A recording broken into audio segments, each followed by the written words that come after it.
Flock Boy Nation, what is going on?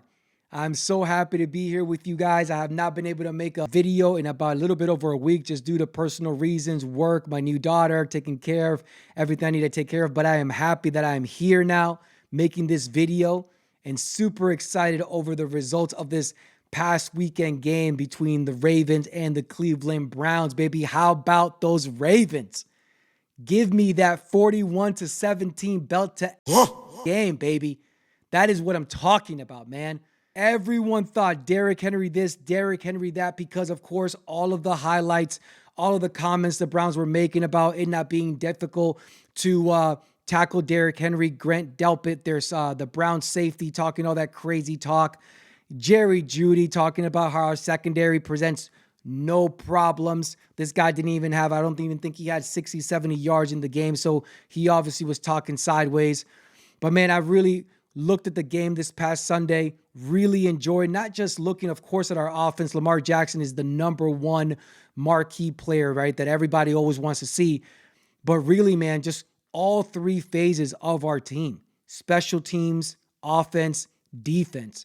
If we played this past weekend, it's going to be a really hard out for any team to be able to come in our house or us go to their house and then beat us. That was a solid performance. Of course, there's always opportunities to get better, which is the amazing part. But honestly, I looked at that game and I came out of that game very happy, very prideful, man, to see how the coaching really took it to heart. Players really took it to heart and really performed the way that we know this team is built to perform, right? Especially really quick on defense, us performing the way that we did secondary base when Jair Alexander, man, was a healthy scratch, right? And a lot of people on different social media platforms had a problem with that. I actually thought it was an extremely wise move by the Ravens. This guy hasn't practiced in over a month. Yes, he's coming back from injury. Even though his knee may be okay, he needs to really understand, right, our zone coverages, our scheme, communication, and not be a liability, man. What we saw against the Bills, that is not Jair Alexander, man. When Jair Alexander's healthy, that dude is a shutdown corner. So hopefully he gets right and we put him back in the lineup. But TJ Tampa, Chidobe Awuzie, they did their thing handling the other side opposite of Nate Wiggins. Marlon Humphrey also, man, in the slot. So I was really excited to see what our defense did this past weekend. I had three main takeaways from this past weekend, and I want to just jump right into it, right? Number one, definitely, man. Again, all the phases of our team played amazing, but the #1 takeaway was our offense, man. And the reason for that is not because, oh, we scored a lot of points. Obviously, that's something that our offense, that's our strength, to be honest with you. It's crazy for me to say that, me being a Ravens fan for such a long time. I used to mention in my first video, man, you give me 17, 21 points, I would be elated back in the day, right? But those days are gone, man. Lamar Jackson and this offense, the reason why that's my #1 takeaway is because we did it in spite of Derrick Henry having 11 carries for 23 yards, man. The Browns did their thing. I tip my hat to them, man. They literally did their thing, whether it was loading the box, which it did a lot of, their defensive line outperforming our O-line. There's a lot of issues there, and hopefully we can correct them as the season goes. But for us to put up points, 34 points offensively on this defense, which is stingy, man. They held the Bengals to 17 points. And they're stingy. D-line solid. Linebacker, nothing to shy away from. Denzel Ward, top 4 corner. Their secondary is not suspect. And for us to do what we did in spite of Derrick Henry having probably, I think if I'm not mistaken, is his worst Ravens game since he signed with us, is unbelievable, man. Zay Flowers, 100% him. We don't even have Isaiah Likely activated yet. But we did have Tez Walker. Surprise, man. That guy was unbelievable. D-Hop. That man one-on-one, I don't care what you talking about, man. I don't care. Put him up against any corner. I'll take him all day. If it's a bomb 50, I don't care what it is, man. I'll take him all day. I don't know why Kansas City did not use him the way they were supposed to use him. I don't know why they had Juju Smith-Schuster and whoever else out there instead of D-Hop. They were tripping on that. But I'll take that all day because now he plays for us. And, of course, man, Lamar just being Lamar, finding the players when he needed to find them, extending the plays. Obviously, he got sacked a little bit. That's credit to the Browns defense and lack of our offensive guard Daniel Falele, you guys already know how I feel. If you looked at my first video, man, I just don't feel he's a starting right guard. Back up all day, but starting right guard, I just don't believe he's that guy, right? But regardless, man, our offense putting up 41 points in spite of Derrick Henry, I'm all for that, man. So that's definitely my number one takeaway from this past weekend versus the Cleveland Browns. My second takeaway, guys, was 100% a sneaker revelation, if you want to call it that, man. I don't even know. I don't even use that word revelation a lot, but sneaker revelation, man. D-Hop, one-on-one outside, give it to me all day, man. Pause. All day, dude. This man, one-on-one, I'll take on. It doesn't matter who he's playing against. Now, Patrick Surtain, obviously, a couple of them will give him a lot of trouble. But this man, just the way he can track the ball, late hands, position his body, huge mittens, man. So this guy's catching everything that's thrown to him. And I just don't understand how the refs don't call any pass interference on this guy. Right? Both of those passes he had, the first one almost for a touchdown. He got down, he was down on the 1 yard line. And the second one for a touchdown, the dude was draped all over him. No flag. Why? Because he got the ball. That should be irrelevant. He should still get that call. But that's a sneaker revelation, man. You're going to have to load the box to stop Derrick Henry. There's no way around that. And if we can get Derrick Henry and D-Hop, we're back playing with the Titans. If we can have that on our offense, good luck, man. Because if you load the box and you're telling me we got a guy that even when he's covered, he's not covered. And then you got Zay, you got Rashard Bateman, you got Likely and all these other people to throw the ball to when that pressure comes. I'm all for that. And I'm really excited. The reason why that gets me so excited, guys, is because someone like Steve Spagnuolo for the Chiefs, he sends that blitz literally almost all the time. And when you got someone that can beat man coverage on a consistent basis, that makes us that much more dangerous on offense, right? And the second revelation, man, Tez Walker, dude. We got to get Tez Walker more touches, man. Rashard Bateman, I love you. You crazy route runner. But unless you start increasing that chemistry or getting open, man, give me Tez Walker. He's learning how to run routes crispier, get in and out of his routes faster, and you already know about his gazelle speed straight shot, man. This guy is a freaking burner, bro. Give me Tez Walker all day, especially if you're going to play man. So those two sneaky revelations, man. I love that. D-Hop doing D-Hop things, D-Hop prime things, and Tez Walker, man, coming out 3 catches for 3 touchdowns. Let's continue getting Tez Walker involved. I already know Todd Monken made note of it. I can guarantee you if I made note of it, he definitely made note of it, knowing that, oh, you guys are going to load box against us. Cool. Now we got 2 people guaranteed that can beat you deep. Because sometimes defenses, that's great. Zay Flowers or somebody beats us for, yards, 12 yards. Cool, but can you do it consistently? But when it's a bomb for a touchdown or a bomb for 40, 50, 60 yards, that's when you get the respect and be like, I don't know if we can send that blitz the way that we're used to sending it against the Ravens, right? So that was my second takeaway, guys. I think that was an amazing revelation. Both of those guys are going to be huge for us, I believe, towards the season continues moving forward, and especially towards that, especially in the playoffs.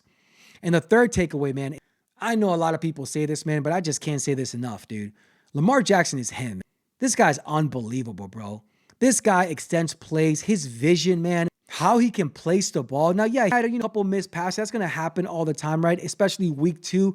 All the chemistry isn't all there yet. But this guy, man, he extends plays. He stays in that pocket. He feels most of the time the pressure coming. He can extend plays. And when he extended that play, he went to his right, to his throwing side. Then he goes back around and he throws that bomb, the first one to D-Hop, man. That's unreal, man. Things that I just feel people take for granted, man. The way that he can run the ball, and he runs it insane, man. This guy has juke moves like Barry Sanders, lateral movement, in and out of cuts, man.